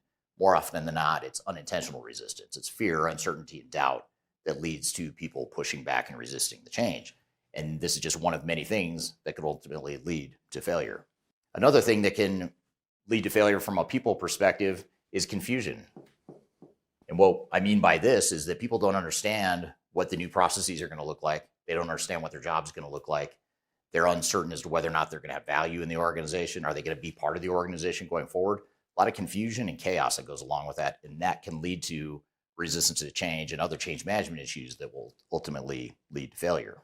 Another people issue that can lead to failure is when the change is too big. And this is a big deal because if you're trying to make a big, massive jump, that might be something that the executives are on board with, but the frontline employees may not be. You also have to look at your culture and who you are as an organization. If you've historically been a risk-averse organization, probably makes more sense to go with an incremental sort of approach rather than a big, massive change. So sometimes when the change is too big and it doesn't match who you are as an organization, that can lead to severe people issues that ultimately lead to failure. And then a fourth thing I'll mention here in this segment is not enough user testing. And I know that might sound like a technical sort of thing, and I'm going to come back to that, but not enough user testing is actually a people issue as well. And I'll just call it UAT for now, user acceptance testing. You could also call it conference room pilots as a common term used. But the point being, this is where rubber meets the road before you go live with new technology and where the employees can actually play with the software, learn how it works, test the software, make sure it works from a business perspective. And when they do that, they're going to be more likely to be bought into the project, and they're going to be more likely to have helped catch some of the problems that inevitably happen during these projects. When you don't do user acceptance testing, that leads to people issues and change management issues that ultimately leads to failure. So these are just a few of the examples of the people issues that organizations face that can lead to failure. But next, let's talk about some of the process issues as well.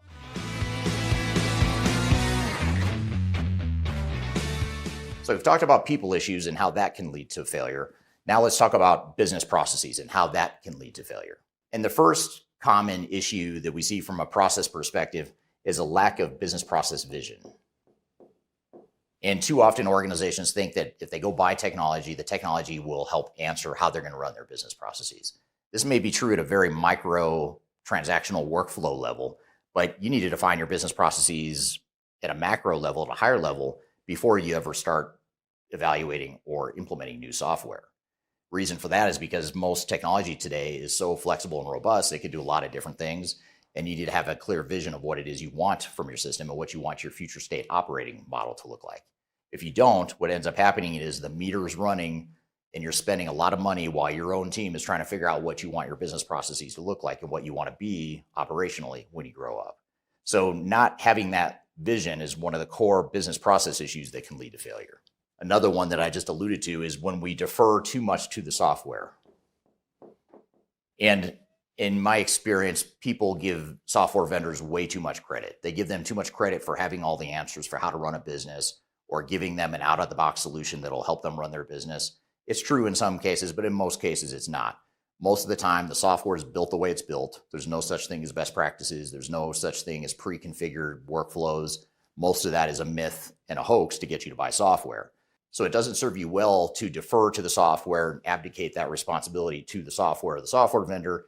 You need to have a clear vision of what it is you want from your business processes so that you don't lead to failure. And then finally, as it relates to business processes, not understanding the details of how things work and why they work the way they do can lead to failure. So not understanding the details is a big tip of the iceberg issue, because if you think about a big, massive, complex, multinational organization with dozens or hundreds of different locations, each of them might be operating in different countries with different cultures, different regulatory regimes, different customer needs, different markets.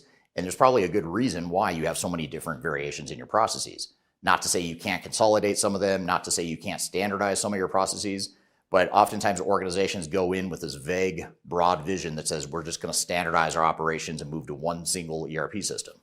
That sounds great in theory, but in reality, it typically doesn't work.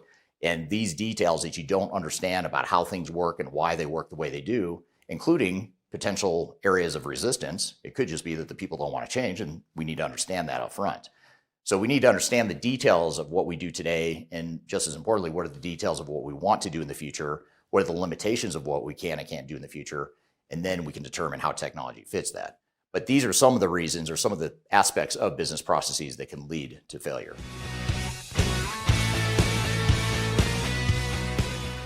Now, a third major component or major root cause that leads to failure is a flawed strategy.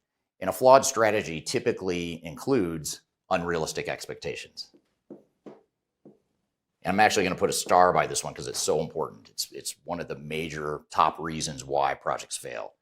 When you have unrealistic expectations, you don't understand fully what it's going to take to get the job done right, you're going to be forced to cut corners later. It's just the way organizations work. You've set a budget, you've set a timeline, your executive team is holding you accountable. If you had unrealistic expectations, now you're going to be forced to cut corners on really important things like testing and training and all the other important stuff that goes into these projects. And when that happens, that leads to a domino effect that will lead to failure. So one of the biggest things you could do is have realistic expectations when you define your strategy. The other issue with a flawed strategy is an incomplete plan. And what I mean by this is typically what happens is a software vendor will give you a proposed plan for deploying technology, but your overall program is broader than that. It needs to include things outside the realm of what the software vendor is doing. It needs to include things around architecture, decommissioning your legacy systems, integrating to third-party systems, data cleanup and migration, your organizational change strategy, the end user training, which most vendors won't do. They'll typically just train the trainer. There's all these different things that you're responsible for, but they're not in the software vendor's plan, which means you have an incomplete plan. But yet so many organizations base their overall strategy on this one input, this one myopic input that's incomplete. So if you have an incomplete plan, it's going to cause a domino ripple effect that leads to failure later on. And then finally, a lack of alignment is another big issue from a strategy perspective. So what I mean by lack of alignment is your internal team isn't aligned. Your executive team may not be aligned with the rest of the organization. The executive team may not be aligned with each other on the executive team. Your mid-level management might be misaligned. Your frontline employees might be misaligned. It's easy for the entire organization to get misaligned. And alignment doesn't mean, hey, we're all on board with moving forward with this project. Alignment means, hey, we're on board with the details of this project, what we're doing and why we're doing it, how much we're going to standardize processes, how much we're going to change the business, how much we're going to redesign jobs and roles and responsibilities.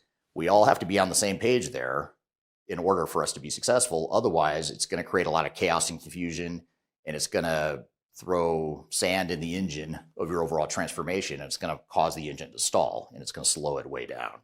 So we need to have alignment, and the more time we can spend up front getting that alignment, the more we're going to grease the wheels and speed things up later on. But without it, it creates a lot of other issues that will ultimately lead to failure.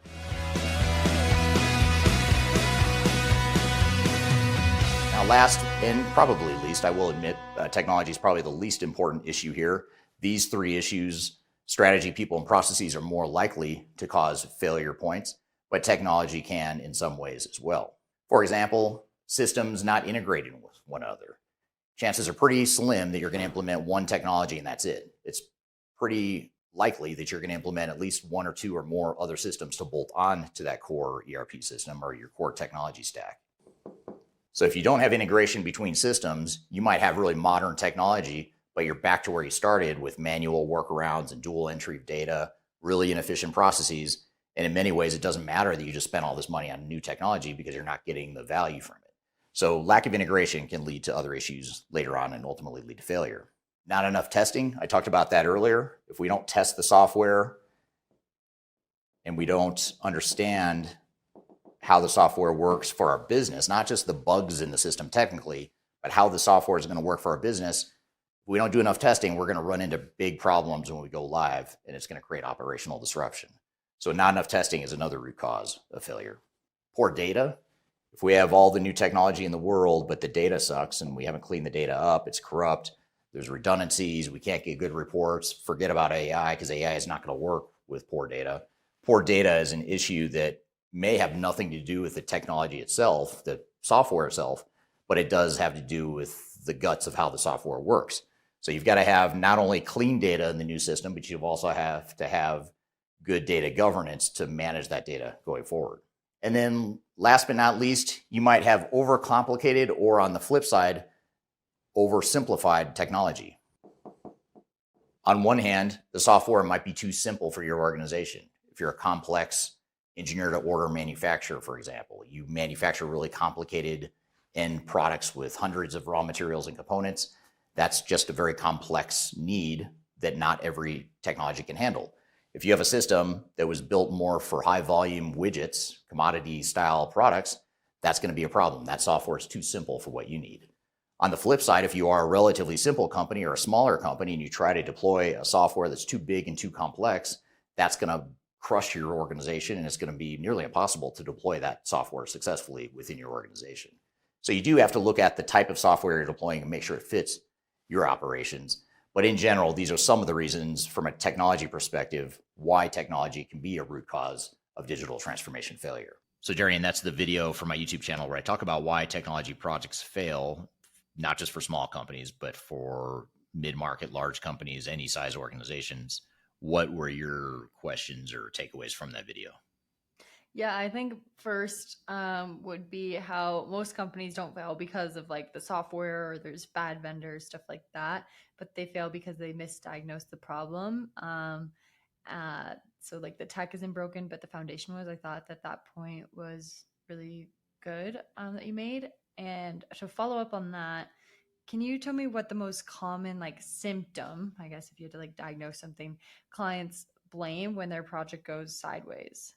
Yeah, that's a great one. And the symptoms oftentimes get unfairly blamed for failure in these projects. But I'd say the most common ones that we see are things like, we didn't have a good project manager, which may be true, but a lot of times it's not the project manager that was the problem. It might have been that, you couldn't make decisions fast enough and as a team or as a leadership team, and that's why the project got delayed. I'm not totally absolving your PM from things they could have done better, but oftentimes that's the real root cause is you as a team couldn't make decisions fast enough, and no amount of good project management would have fixed that. So that's a common one where project management gets blamed for failure. Another one is customization. A lot of times companies will blame customization or the fact that they customize as the symptom, but oftentimes the root cause of symptoms, the root cause of customization is oftentimes change resistance. So if the organization doesn't manage change well and you don't have a good change management strategy, you're probably going to end up with more customization because your people are resisting the software and the way it was built, and they're resisting the project overall, and they're probably trying to replicate what they have in the old system, and therefore that's why they want to customize, as a broad generalization. That's not always true, but oftentimes it is. So that customization is a symptom that's oftentimes blamed for something there's actually a deeper root cause. And then I'd say the other one is the software vendor themselves. Oftentimes the software vendor, or I shouldn't say the vendor, but the software product itself gets blamed for being the problem. And sometimes it is. Sometimes you pick the wrong software, and we see clients where you think, why in the world are you trying to deploy that software in this situation? Because it doesn't make sense. But more often than not, the situation is the software's fine. The software could work, but the way you're managing it, the way you're implementing it is a problem. But end users oftentimes will see those problems and say, well, this software sucks, so therefore it must be the product's fault, when more often than not, it's not the software. It's usually something with operational, misalignment, executive misalignment. People are resisting the change. There's usually dozens of other reasons why people blame the software in many cases. Yeah, absolutely. And to talk about that, like you said, tech isn't usually the main cause, but I guess it's not like innocent either. So lack of integration, bad data, poor testing, choosing software that's too simple or too complex for your business, all kind of things you just pointed on and in the video as well. All those things can lead to failure. But with that, are there realistic ways to handle integration and data cleanup in parallel? Yeah, and they should be done in parallel. It's a good question. So especially the data cleanup, and I'll start there with data cleanup. These AI tools, the predictive analytics, BI tools, ERP tools in general, are only as good as the data you put into it. And if your organization has bad data, you're going to break any ERP system you try to use. So that's another way that ERP products or software products oftentimes get blamed for bad data or poor usage of the data. So it's really important that you clean up the data, and that's something that your product can't do for you. You have to do that as an organization, or you have to find someone that can help you do it, where you clean up the data, you map the data to the new system, and then you move it all over, and then you test it, and then you make sure technically it works, you make sure the integration works, and then you do the conference room pilots, make sure that people can follow the process all the way through. And then you have to make sure you have the right data governance in place to keep the data clean after you've gone live with new technology. So a lot of times that means changing your processes or procedures to ensure that people are aware and understand how their actions and their day-to-day activities affect data, so that they can be trained and versed in how to keep it relevant, to keep the data relevant, not have it get too dirty and useless, which is oftentimes what happens over time. Yeah, for sure. That's a great point. What a great conversation today, though, from SMBs to talking about tech failure or implementation failures. It was great overall. Yeah, very good conversation. And thank you for your help with this conversation. Thank you to the audience for your great questions and comments. And thank you to Nate and Geordie for their great discussion earlier in the episode as well. Thanks again for joining this week. You can find new episodes every week. Every Wednesday, you'll find new episodes. In the meantime, if you just can't wait until the next episode, go back to transformationgroundcontrol.com, and you've got 232 other episodes you can watch prior to this one, going all the way back to 2021. So be sure to check that out. And you can also subscribe to the podcast on whichever platform you prefer at that same website, transformationgroundcontrol.com. Be sure to also check out our sponsor, which is the company that Darian and I work for, Third Stage Consulting. We're an independent tech agnostic consulting firm. Happy to help you through your digital transformation journeys, even if it's just answering informal questions you might have about how to get started, or how to pull your project out of the ditch, or how to plan for it, how to find the right software, whatever it is, we're happy to help. And be sure to also check out our producer of the show, Major Tom Productions. If you'd like to get your brand name out or your message out to the tech community, and you'd like to collaborate with us on this podcast and other content that Major Tom creates, please reach out to Major Tom Productions. We've included contact information below. So I hope you all have a great week, and we will see you next week on the next episode of Transformation Ground Control. Take care.